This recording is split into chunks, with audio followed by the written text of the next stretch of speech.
In this problem, we're asked to set up and simplify a difference quotient. The difference quotient is this quantity described over here on the right, and it is made up of function evaluations of g and a difference and a quotient, hence the name difference quotient. It essentially, the calculations that we need to do are all written out for us right here. We just need to make sure that we understand what this is telling us to do and then go ahead and do it. Understanding how a function works is very important here.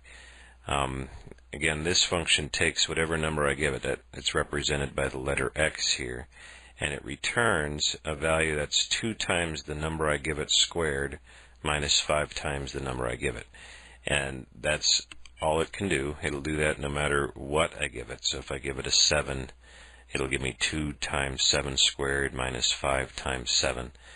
If I gave it the letter b, it would give me back 2 times b squared minus 5 times b, etc. And we're asked to use that function to build up this numerator and then divide by h. And when we're doing this process, simplifying is always a possibility, and there's usually quite a bit of simplification that'll go on. So part of it is the setup. First evaluate at x plus h, evaluate at x and subtract, and then divide out all by h and simplify the result.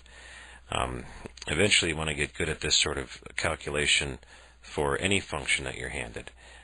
This is polynomial, and whenever it's polynomial there are some patterns that happen. So I will point some of those out as we go along here. So I first want to evaluate at x plus h. So no matter what I give this function, it's going to give me back 2 times what I give it, which is x plus h squared, minus 5 times what I give it. And then I subtract from that, so that's this minus sign right here. That's this one right here.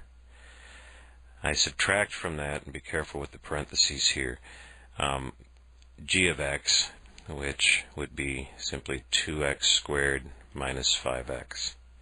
And this is all divided by h then. This is that h. And so we've done the first step.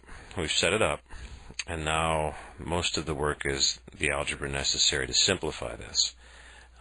Although it may not appear as that much simplification can be done here, there's usually quite a lot.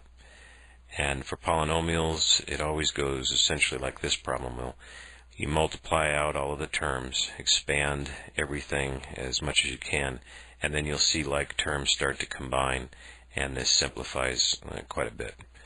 So first of all, let's multiply x plus h times x plus h. Let's handle this square. We'll get an x squared, a 2xh, and an h squared. And then let's distribute the minus 5 through. So there's a minus 5x and a minus 5 times the h. So that's a minus 5h. Watch that minus sign. And again, we got to distribute this minus sign as well. So I'll get a minus 2x squared, and then a minus negative 5x will be plus 5x. And next I'll distribute this 2 through. 2x squared's 4xh and 2h squared. Again, this 2 hits all 3 terms in the sum. And then I'll just list everything else that I had from before. And then I'm going to look for simplification of the type of combining like terms. And again, there are some patterns that arise out of these. What you'll find for polynomials is that terms that emanated from this g of x, which is the 2x squared minus 5x, which are now sitting down here as a minus 2x squared and a plus 5x, these will always add up with terms that are over here from the g of x plus h portion. And notice those two terms add up to 0. 2x squared minus 2x squared is 0. And the 5x will add to this negative 5x and become 0 as well. And everything else that's left in that numerator now has an h common to it. I'll write it out once first.